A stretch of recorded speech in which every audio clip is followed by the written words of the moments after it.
Hey, folks, welcome back. Glad to be here with you on the Testing Psychologist podcast. Today is a business episode, and I have a return guest today, which I'm very grateful for. I've got John Sanders. John is an expert in paid search, specifically Google Ads, used to be called AdWords. He holds a bachelor's of business administration and master's of business administration. And he put this education to work in a variety of positions in the marketing field, including sales, purchasing, e-commerce, and marketing management. But once he found Google Ads, he was hooked. And now, as the founder of RevKey, John enjoys helping businesses generate leads through Google Ads that will help their companies grow. He specializes in mental health practices, and being married to a testing psychologist, he has a specialty in running Google Ads for testing practices. So John's a friend and sponsor of the Crafted Practice event this year and the previous 2 years as well. So I'm really glad to have him back. We treat this as like a Google Ads 2.0 discussion. John came on the podcast about 5 years ago and went through basics of Google Ads and the landscape at that time. Things have changed a lot in the past 5 years. And so we cover what those changes have been, how that impacts testing folks and mental health practices, and what we can expect from ads these days. We talk about nuts and bolts, like how much ads should cost, what we need to do from our practice side to make the ads, quote unquote, work, what pitfalls we can avoid or mistakes we might make in running Google Ads. Well, we talk about AI and its impact on ads and search and many other things. So if you are thinking about Google Ads, have tried Google Ads in the past and didn't think they worked, or had any dealings with Google Ads, this is a great episode for you. And there's a lot to take away, as usual. So I will transition over to my conversation with John Sanders from RevKey. John, hey, welcome back to the podcast. Thanks, man. Appreciate it. Yes, I'm glad to have you. We were just talking before we started to record, and it has been 5 years since the first time you came on, which seems impossible, but I'm having more and more of these moments as I get older. Yeah, and everything has just changed. And that podcast came out right before COVID hit. Oh, wow. It's like January 7th, 2020. Mm-hmm. So everything after that went completely haywire. And so we live in a very, very different world now. Yeah, a little bit has changed in the world and in the world of private practice. So That's I'm glad to have you. Yeah. Yeah. I mean, I know even prior to all that, Google is updating the algorithms and, policies and procedures and everything for Google Ads anyway. right. But since then, in 5 years, I'm guessing there have been a lot of changes and updates. And I am glad that you are willing to spend some time with us and walk us through all those things and just the state of Google Ads at this point in time. Yeah, absolutely. How I ran Google Ads 5 years ago is completely different from how I run them today, Mm. specifically for testing psychologists. Like the ad style that I'm running today didn't even exist 5 years ago. Mm. Well, that's a fantastic teaser that I'm just going to pick right up on. Why don't we talk about that? And we can work our way backward from there. But what is so different now than it was 5 years ago? Sure. So 5 years ago, we were talking about search campaigns. And if you've ever been into Google Ads, you've probably seen this where you put in some keywords and you make some groups and send ads to certain places on your website. Um, some of the disadvantages of that were, you're spending about $3 to $4 for each of those clicks. Mm-hmm. And we're spending a lot less than that today. Mm. Um, the second thing is that was very much based off of just keywords. And specifically within the testing space, I always had this problem of I would put in the keyword ADHD testing or autism testing. And Google, in its infinite wisdom, would truncate that to ADHD test, autism test. The problem we found with this is that those people who put in test almost never converted across a number of clients' websites. Mm. And so the idea is, I think that those people were looking for internet quizzes, they were not looking for actual assessments. So we wanted the word testing, assessment, diagnosis, evaluation, something along those lines. And so it had a hard time picking that out. So you'd put in maybe a negative keyword for test, but you'd still see some of that. But it was so you would definitely have some weirdness with that. And overall, today, those search campaigns, we don't have near as much control over those keywords as we used to. Even within the last year, that has changed, not only for testing psychologists, but for everyone, where Hmm. Google is showing, even if you're saying only show my ads if this keyword comes up, it is really showing your ads on a lot of different searches that maybe we don't want to be on. So it was very keyword based. Today we're running what are called performance max campaigns. Like I said, this is a very new style. These actually kind Hmm. of evolve out of some of the Google shopping ads. But we have really found how to use them particularly well for testing psychologists to generate leads. The difference between these and your traditional Google search ads is these can show up not only in that traditional search area, but they can show up on YouTube, they can show up in Gmail, and they can also show up on other websites as well. So we end up paying actually less for these, and they're much more intent based. What the client or what the user has been searching overall, and are they a good fit for what we're doing, as opposed to just like what keywords they put into one search. It's kind of looking at the user behavior overall and whether our ads would be a good fit for that user. Hmm. That's fascinating. Yeah, I know you had talked about Performance Max a little bit when we were working together a couple years ago. Right. Yeah, it honestly sounds like a new jet from Boeing or something, but uh, it's a Google ad approach. And back then it was brand new, and I'm glad to hear that it seems to be working. Yeah, and it's really worked for specific segments. We have found that it works particularly well for testing psychologists, and then also we found that this works well for like people who are doing treatment of like eating disorders Hmm. and nutritionists. It's worked particularly well there, and I think and because it's so much of it is drawn from draws a little more from interest and demographics than the search campaigns really ever did. And I still use search for a lot of my traditional therapy clients. It's kind of a mix. Some of them, they work well in some markets more than others. But really, for some of these niches, we've found that Performance Max ads just work so much better Nice. than the traditional search ads. Nice, nice. Well, like I said, I had to follow that that lead and right from the beginning of our conversation. But we should probably go back and lay just a little bit of groundwork in case folks are totally clueless about Google Ads. So, give us like the 60-second version. What are Google Ads and why could they be helpful for testing folks in private practice? Well, specifically, if you're starting a new practice and you don't have any of that juicy search engine optimization, because when we look at a Google search page, the first 3 to 4 results, those are going to have, depending on what Google's doing that week, it's either going to say ad or it's going to say sponsored. Um, that is from Google Ads.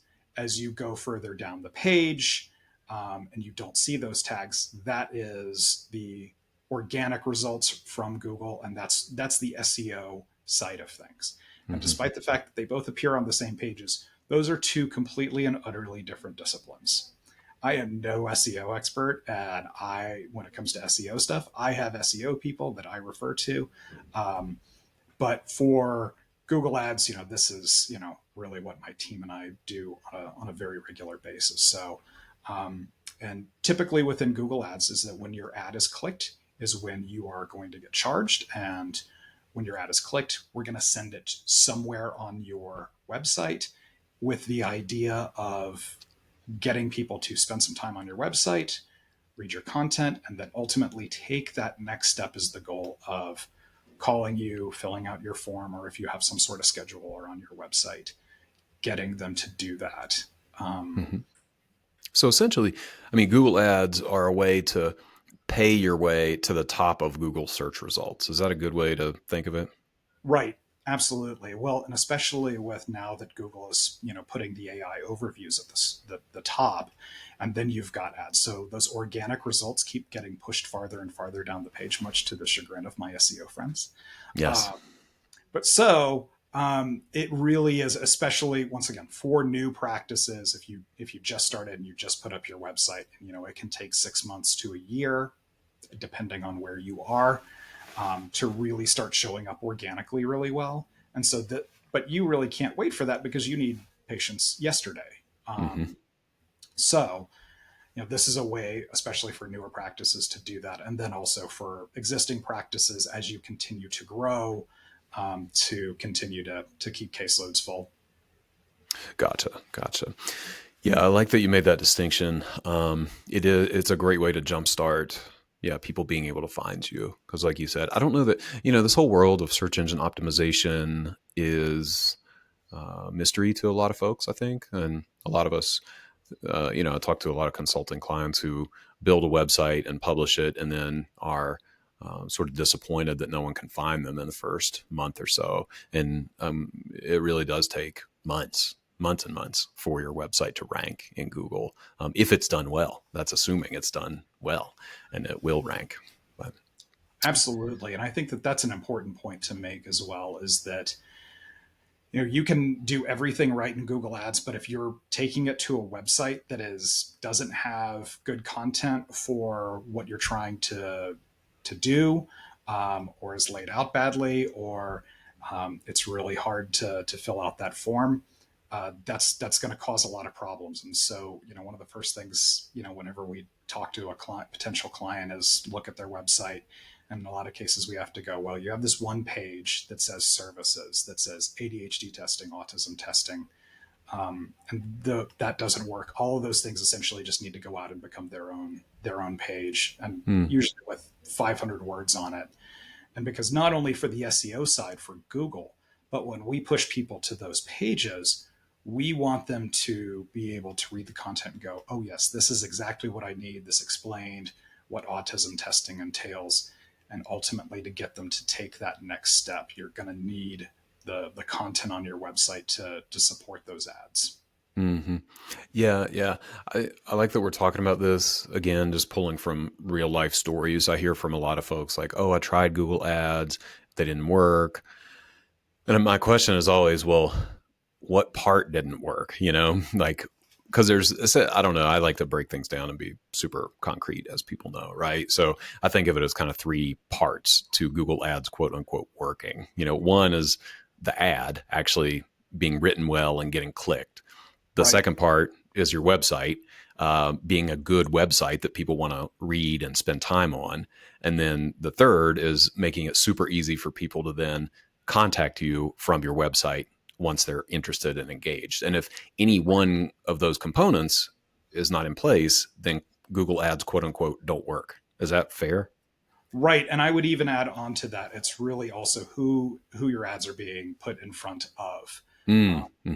If you had, back in old search campaigns, if your ads were being shown, to people who were typing in things that were irrelevant to your practice, no matter how many people accidentally clicked on those ads, it was never going to turn out well for you. And so it really is, who is actually seeing your ads, what your ads say, what's on the website, and then, getting them to take that next step, and, ultimately to become a customer for you. Hmm. Yeah. While we're on this topic, I think it'd be great to be super explicit about how we can know if the ads are working. So, what are y'all looking at? What could we look at to know that they're doing what they're supposed to do? Sure. So in the current times when I'm running, like I said, performance max ads, the first thing I want to look at is actually what that average cost per click is, Hmm. and in a very strange way, because Okay. usually you would want that to be lower, right? The problem is that if you're paying 55 cents per click, your ads are probably showing up on a bunch of garbage websites. This is one of the big criticisms of Performance Max, is that if you do not have all of these exclusion options checked, or load a big list into Performance Max that says don't show my ads on these garbagey websites, then you will get a bunch of ad clicks. So I'm actually looking for my cost per click to be higher. Mm. I grabbed a list of current clients and looked at them over the last 7 months in preparation for this. And so we were paying about $1.77 a click for the average testing client. In some places, it's going to be higher. If you're in New York City or if you're in California, you might be paying $2 to $3 per click, but for the most part, it's 177. We want to see that be over at least $1 is kind of the first thing that I'm looking for. Second thing I'm looking for is how long are they spending on your website. I'm usually looking for this to be at least 40 to 50 seconds. And then the next thing is how many people are taking that next step of filling out your form is probably the most common one, or calls.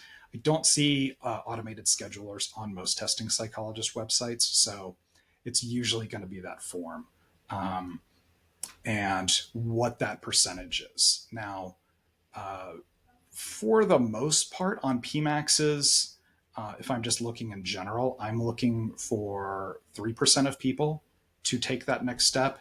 Um, what we have found, looking at that data from our clients, we found that our average was more like 8%.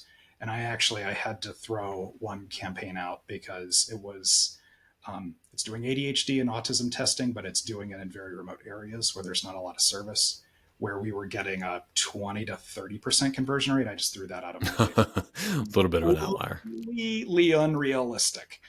But 8% really, really is. And to put that in comparison, for the most part, when we're talking about people running ads just across all industries on websites, that average conversion rate is only about 4% on average of people taking the next step that company is looking for. So to be able to get an 8% is really outstanding.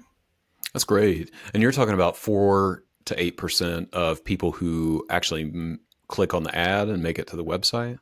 Right. And make it to the website. And, like I said, a lot of cases I'm looking for 3%. And, you can definitely do fairly well on that. Um, and I think that this is because testing psychologists have a lot of advantages on Google Ads. And I think, one of those is there's not near the amount of competition that there is, say, in that therapy space, where if you're advertising for couples counseling or anxiety therapy, there's a lot of people that do that. Very, very few testing psychologists. So you definitely have more of an advantage there. Um, Mm. and one of the things I'll also share, and you can put this in your show notes, is I have a return on investment calculator, and I'm actually going to put a lot of the numbers that I pulled out of our Google Ads for our testing clients. So you can kind of calculate like what that return on investment is. And because you guys are, you're doing the testing and then you're getting paid. And if it's private pay, I think in the calculator I put $3,500 for the average test. Um, you're getting that money much faster than, say, somebody else in the mental health profession we have to ask the questions of, well, how many sessions will this client come, and then what's that pay rate, and trying to figure out that average. So I really just think in a lot of ways testing psychologists have some really big advantages just on kind of the business side. Like after people have made that Google Ads click, I think you guys have a lot of advantages. Mm. Yeah, yeah, yeah. I mean, I would imagine it's easier to measure return on investment because if someone clicks and converts, it's bird in the hand, so to speak. You're getting $3,500 or Right. whatever it may be, versus is this person going to stick around for Right. the number of sessions we need them to? Yeah.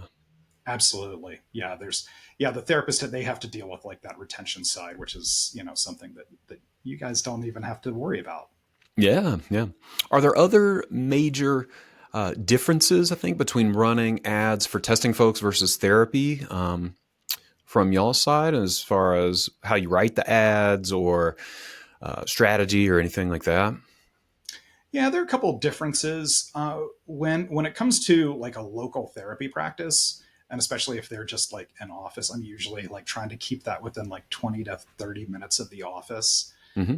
For testing, I will usually go out to an hour, although I regularly hear, stories about people coming to see testing psychologists, from 5 states away because they took their insurance or Mm. for other reasons. But I don't want to bank on that, so I usually keep that at about an hour around the practice is one of the things that I'll do there.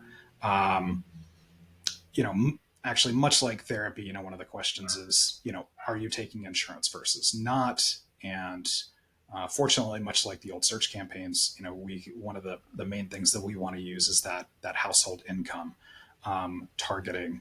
So if you are in Brooklyn, New York, and you're charging $8,000 for an assessment, I only want to show your ads probably to the top 10% of household incomes, Mm-hmm. so we can make sure that the people who see your ads are actually going to be able to take the next step.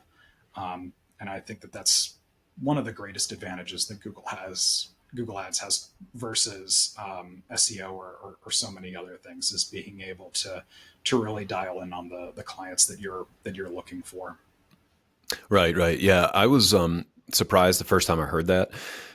Others may be surprised as well, just to hear that you can target Google Ads pretty explicitly toward different groups. Yes, and in other industries, like there's some restrictions. Like I think in housing, there's some restrictions, but and that Google Ads household data is based on a combination of zip code data and probably personal data. Google does not like to talk about where they derive I bet. those numbers, but that is the best explanation that I have gotten out of them, and yeah, they don't want to talk about it. Yeah, that's fair. That's fair. Let's see. Just while we're on the topic of logistics, this question comes up a lot. How long should I wait before Google Ads kick in, so to speak? What are you seeing in that regard in terms of the ramp up period for Google Ads to really start working? That is a great question. And like when I'm talking to potential clients and they ask, well, what's a question that I haven't asked that I should have? That's usually the one. And we kind of look at it in 3 time periods. Is that first 30 days after you turn on your ads is very much kind of a shakedown period of, are you getting like a bunch of bad placements from Google that shouldn't be there? Were some options not checked? Is something not working correctly on your website? So that's the first 30 days. The second time period is probably at that 90-day or 3 month window where we can say, okay, you've gotten 800 clicks on your ads. How many of those converted to becoming leads, and then how many of those leads ultimately became clients, to start thinking about what is that return on investment? That's probably the first time that you can think about that. And then it's probably at that 6 month period where you can really take that hard look and say, okay, now we've had 6 months, now we've had several thousand clicks. How many of those filled out the form on the website? And then how many of those people became leads? And then figuring out, what that looks like. And that's also something you can do with that return on investment calculator that I'll put up, where you can change the percentage of how many of those leads will actually end up becoming clients. I hear numbers that are all over the place for this. I hear 20%, I hear 90%. So I think I think on the return on investment calculator, I split the difference, and I think I called it 40. But you can play with that. You can also put in like your different pay rate of how much you think the average test is going to cost. Because once again, if you're doing testing in Arkansas versus Brooklyn, those are going to be two very different numbers. Yeah, yeah, definitely, definitely. So I'm mapping all this to the question of how much we can expect to spend, but I want to I'm going to make an attempt at doing some math on the fly and bringing this ROI calculator to life for folks Okay. who can't wait to download it from the show notes. Right. So let's just say you have a conversion ratio of we'll call it, I've heard, 30% for private pay practices, give or take, and then 70 to 80% for insurance practices. So let's just say 50% to make it a nice round number and make the math Right. easy. Okay. So you're converting 50% of the leads, like the people who Hmm. actually go to your website and call, right? Right. So if you need 10 referrals a month, that means you need what, 20 people who actually click the form on your Right. website. And you said that the average conversion ratio of people who come to the website is what, 5%? We'll call it 5% ish. You said Sure. 8%, maybe on the high end. 8% is kind of what I'm getting on average right now. And like I can look at the websites where I'm only getting I'm kind of getting actually less than that 5%, and I can look at them and go, one, I know has a website that's got some issues, and then the other is in a really difficult market that's highly competitive. Gotcha. Gotcha. Okay. Okay. So 5% So, is definitely fair. okay. So 5%. So then 20%, or sorry, 20 people is 5% of 400, right? So you essentially need 400 clicks from the ad to your Right. website. And you said each click is costing what, $1.70 is what you're hoping for? Yeah, 177 has been our average over 2025 so far. So that should lead us to a number of, just like punching stuff into my calculator here, about $700 is what you're looking at. Yeah. And if you can get, if you've got your website set up for those conversions and you can get that 8%, then ultimately you can spend a little less, hopefully. Mm-hmm. Mm-hmm. I'd Totally. say Totally. the minimum that you should probably be spending on this is probably $500 in a month. Yeah. That's always the question on people's minds. And Right. I don't know if you get this. I get this in my informal conversations through consulting. People are like, "Oh my gosh, 500 to $1,000 a month seems like a lot." And then we go back to the ROI though. If you're getting 10 converted booked evals at $3,500 a piece, that's 35,000, and you spent 500 to 1,000 to acquire them. That's pretty That's good. that's some impressive mental math, sir. Very good. You are right on the calculator. Right, right. Thank you. That's all this. This was just an exercise to show my mental math skills. Yeah. No, but that's pretty Well, good ROI. I mean, to put it another way, like, and I'll actually, when we post this, we'll post this with these numbers. Is the idea there is that for every dollar you spend on ads, you will make almost $50 back in revenue. And Yeah, do that, make that deal every time. For, once again, for the therapy side of things, that's usually like 8 to 1, 15 to 1. 50 to 1 is, incredibly good. So once again, you testing psychologist, you guys got some advantages. nice, nice. Yeah, that's great to hear. That's great to hear. What are some of the things that you've seen that can sabotage this process for folks? Ooh, so we've already talked about website problems. Within Google, you get into Google and you don't know what's going on. Google's going to make a bunch of recommendations that don't always work. Um, and in a lot of cases, they are trying to get you to beta their products for them. One particular thing that I am avoiding right now is a new style of campaign that Google's releasing called AI Max.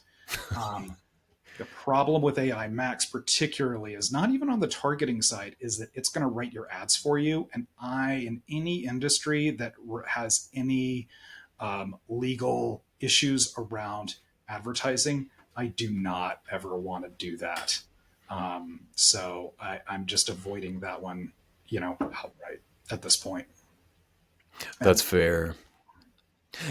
Yeah, maybe speak to that a little bit. I know that, and I'm not sure if this is exactly what you're getting at, but I know that mental health as an industry does have some nuances with Google Ads in terms of like using certain words or terms. Is that kind of what you're getting at, or is that a separate? yeah, well, in particular, probably about actually, it was about 6 years ago. This is a very early version of Google's AI. I let Google write some ads for a therapist, and I called a master's level therapist, a psychologist, and I was like, "Oh, we're never doing this again." Until it can prove that it doesn't do that. And like I've got like two legal clients, and like there's definitely things that I can't say on that side of things as well.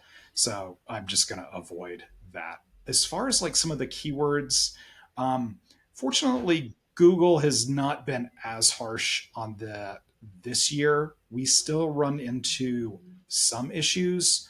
Um, like if you are looking to get into doing things around addiction services, it's very tough. Or if you're looking to do ketamine therapy, also very difficult. But in terms of a lot of the health and personalized advertising errors that we saw, it was really bad in 2022. 2023 has gotten a lot better now. Originally in Performance Max, there were definitely some areas where you couldn't advertise to certain groups, but Google seems to have lightened up on that in this last year. So I think that's gotten a little better, but it definitely comes and goes in waves. So Hmm.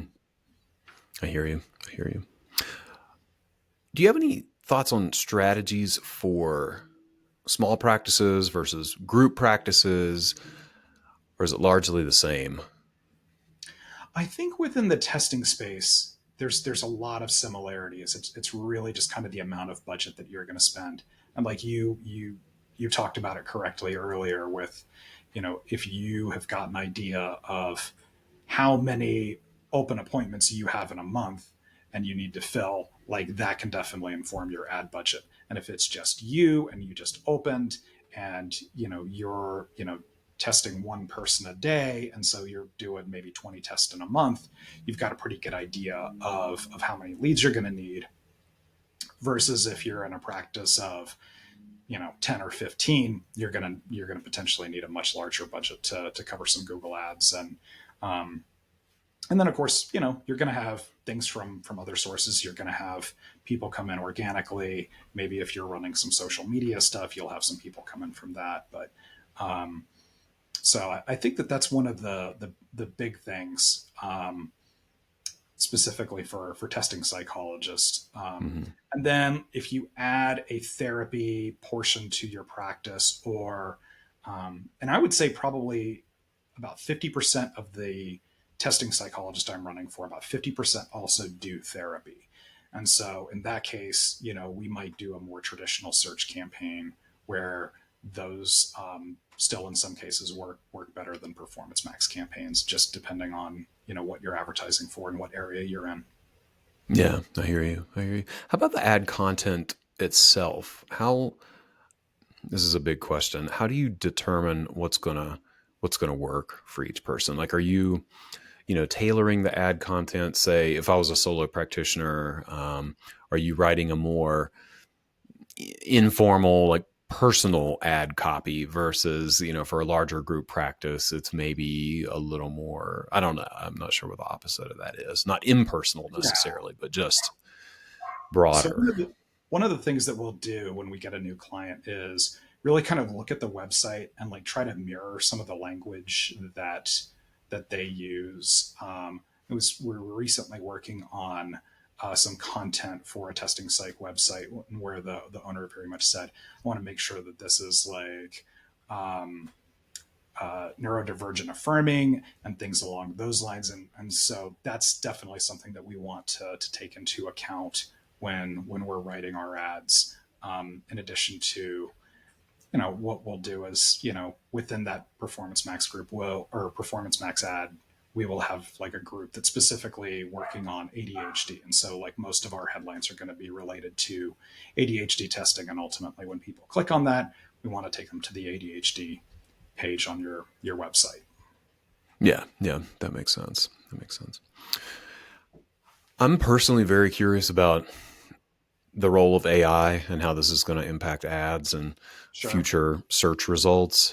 This is a big can of worms to open, but I think it's important and it's top of mind for folks. I myself just started to look around as far as AI search and AI, search, I guess, search engine optimization in the past month or two. So, yeah, I'm curious from your perspective, how is AI influencing the Google Ads landscape? So it's still very early on that side of things. I actually pulled some numbers from this. So from April 2024 to March 2025, there were 55 billion uses of AI. Sounds like a lot.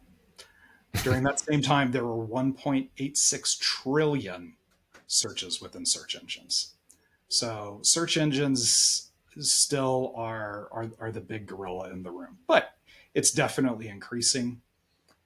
The role of this ultimately, I think, comes down to ChatGPT, which has about an 80% market share when it comes to AIs, your Microsoft Copilots and Google Gemini and all of those others are, down in the single digits. So ultimately it's going to depend, I think, on what they do. And there's been a lot of talk about like their structure.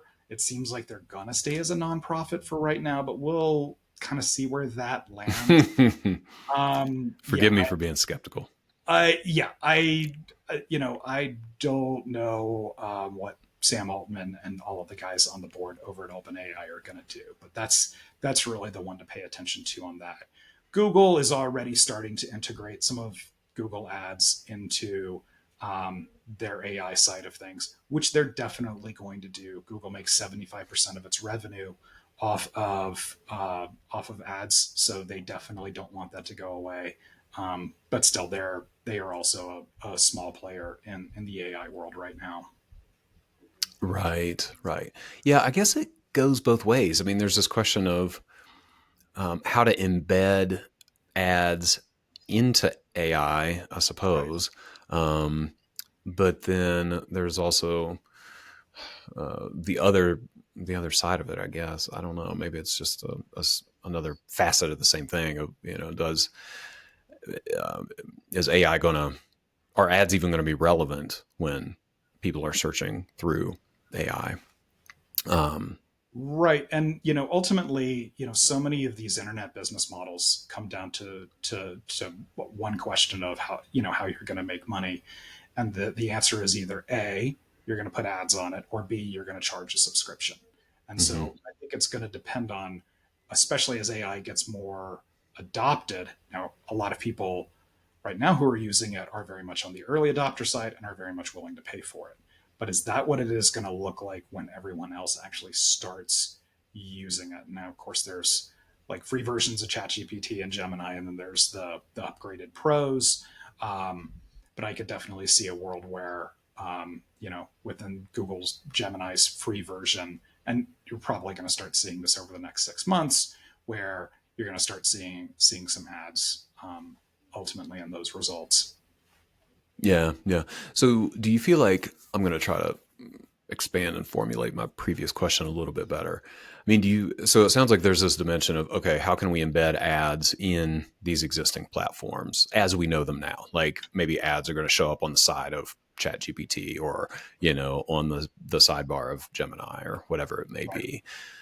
Um, but then there's the other side of, yeah, like if people are just using AI to search, um, are we still going to be able to run ads, I suppose, and kind of direct AI to that content, given that AI is theoretically like vetting content a little bit better?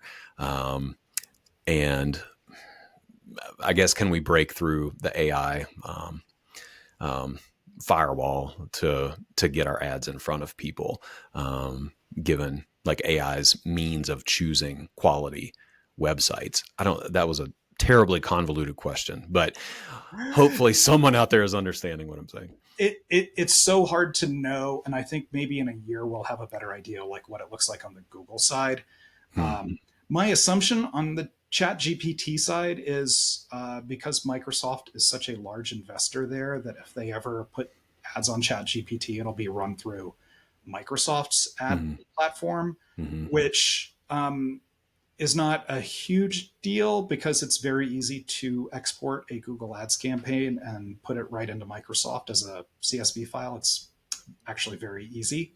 Interesting. We do Okay. that for a couple of clients, and Microsoft always tries to keep up with Google. If Google makes like a big change in terms of like how their ads show up, Microsoft will then kind of quickly make that same adjustment so they can, keep importing those campaigns from Google. So Hmm. um, but yeah, so for ChatGPT, I think ultimately it's going to be that corporate structure, and I'm definitely not the person to be able to tell you how that's going to end up going. Yeah, yeah. So I guess the ultimate question, at least at this point, and this could change next month or 6 months or next year, do we as testing practice owners need to do anything different with Google Ads right now, given that AI is an increasing part of the mix? I don't think right now. I mean, if we look at the stats that I gave earlier, where out of if you put all of AI and all of the search together, AI is only like 3% of it. So not yet. That number is gonna need to drastically increase, and I think that it will over time. And then these large tech companies will kind of adjust to how they're going to do things with their ads, and then ultimately we will make adjustments to how we're advertising. Ultimately, much like how 5 years ago I was mainly running search campaigns. If you told me 5 years ago I'd be running these weird PMAX campaigns, I probably would have told you were nuts. Things change always. There's also the question for me of social media, and I know this is detouring a little bit, but Google does have a foot in both worlds, right? Because there's Google search, of course, and there's Gemini, which is the AI thing. But then there's also YouTube Shorts, which is kind of a TikTok competitor, but Oh is yeah. linked to YouTube. How do we tackle that? Do we need to worry about that? Is TikTok, YouTube Shorts, like, is that having any impact on our ads or something we need to be concerned about? It's very much something Google's been pushing to Google partners like myself for years. Is, hey, you need to have a client who's got to have some short form videos and be shot correctly so they can show up in YouTube Shorts, which is also something that Performance Max ads can do. The main thing there is there are even within Google there are video ad creators that you can use. So I mean, that's really expanded the amount of inventory they have for advertisements like that. I don't know that I have a lot of testing psychologists who have like video content. I know actually most people in the mental health profession are pretty camera averse Mm-hmm. and and want absolutely nothing to do with being put in front of a camera. So I think that might be kind of using some of those programs to put together that short ad for YouTube Shorts. Yeah, yeah, that makes sense. Okay. So we've talked about what it would look like to run Google Ads, how much it would cost to actually work with a firm like yours. But there are always folks that are, myself included, honestly, I'm always trying to find the way to do it myself and spend the least amount of money. And so Jeremy, you I, own kn- a big practice. You I should know. know better. I know, I know. I just can't, I cannot learn this lesson. I'll always try to do something myself before. Yeah. But I'm getting better. I'm getting better. Okay. We recently hired somebody to come and put up pictures at our house. Okay. So that's a big step for me too. Okay. Yeah. Yeah. I found that like in life, as I've gone forward, it's really knowing what you're good at and what you're not good at, and Mm-hmm. outsourcing the things that you're not good at. So Mm-hmm. Mm-hmm. um, I think It's that just that's very humbling because I'm not very good at most things, and I like to pretend otherwise. right, because we're very specialized, right? And know how to do Google Ads really well for mental health people. But don't ask me to hang a picture, and I might hang it correctly 50% of the time. The other Sure. 50%, it's not going Sure. to be good. Yeah. So that's a disclaimer, and I'm totally on board with that. You know, Sure. pay for something that you're not Yep. good at. Don't try to do it yourself. But there are going to be plenty of people who try to do it themselves, and or just get lured in by those offers that Google puts out. They're like, "Hey, here's $500 to spend on Google Ads." It's Right. really easy to click that and try to throw an ad together, and Right. So, I mean, from your perspective, if someone is going to insist on doing that, is there any best practices for self-designed ads that can at least keep them from being totally terrible? Sure. So, and a lot of those are now really kind of pushing you towards that performance max ad style. And in those cases, I think, searching out the options under settings where you can limit where your ads are showing up. You don't want them showing up on any mobile games or anything like that, or questionable content. So there are a bunch of those. I was looking before we came in. We have a list of like 250 websites that we standardly put on every account, just and that grows constantly. And we've actually had to start a new list of that, and so we're continually growing that because we might see.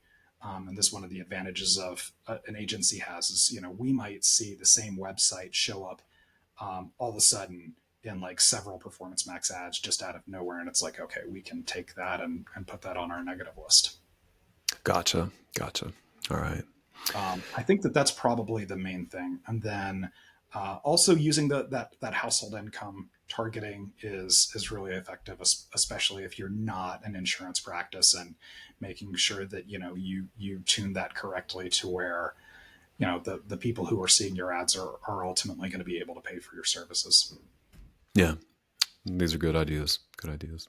And also, I'd say the last one I'd throw in there is, in a lot of cases, you will have under demographics a lot of options to say to include unknowns, people that Google doesn't know. I would probably just take most of those off for the most part. Okay. Fair enough. Yeah, I Um, guess that's the power of Google is knowing right, things about people. And if you don't right, know things, there's probably a good reason, and you don't want to waste money on them. right. Yeah, I think we've found that like as we take those unknown options off, that those website placements usually get a lot better. And the main thing that we're looking for on those is, in an ideal world, the number one place that our ads are showing up is what Google calls Google owned and operated, which is your YouTube and search and Gmail and all other the other products that Google has. Yep. That makes sense. As we start to wrap up, would love to hear any words of wisdom, any advice, if you could share uh, some thoughts with folks about who might be considering Google Ads or I think the one thing that I'd put out there is think like a customer would. And I think that this can be hard for testing psychologists because most of the people who are listening to this podcast have PhDs, and you know what, say, psychoeducational testing is. I see yeah, this mistake in a lot of places. Um, is you call it psychoeducational. Most people don't know what that is whereas like maybe when you title that page, maybe call it like dyslexia and like learning disability testing, or like combine that with psychoeducational. But to kind of think like your clients, when especially if you're trying to write your own content, I would run that through some sort of grade readability, and try to keep that at that ninth to 10th grade level. mm, uh, I have a number of times had people write content and they're very proud of it. And they send it to me, and I run it through one of these, and I have to go back and tell them, you have to have a master's degree to understand any of this. yeah, This isn't going to work. And so ultimately, thinking like your customer. One thing I occasionally run into is people will say, well, I don't think people click on Google Ads. I think that that's very much a, maybe you see the sponsored ad tags, but most people don't really pay attention to what they're clicking on Google in a lot of cases. Um, so really just trying to put yourself in the customer's shoes, especially with the website, and like making sure that like you've got those service pages, and how would somebody who you know they themselves needs testing, or a child of theirs needs testing, who doesn't know a lot about this stuff, and what does that website look like, and what does that ad content look like to get them to be able to understand what it is you do.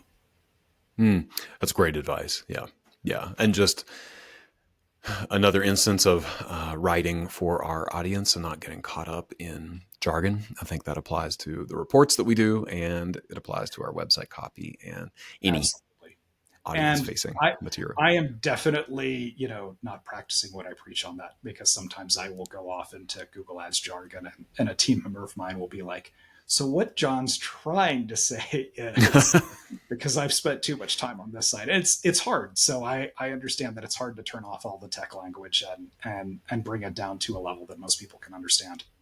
Yeah, it is tough. It is tough. It requires deliberate, um, thinking and action. But I trust that we can do it. I believe in us. Yes. Yeah. Yes. I think it just requires a conscious effort to kind of reframe your view of your website and say, oh, would somebody not understand what, once again, psychoeducational is my favorite example of this.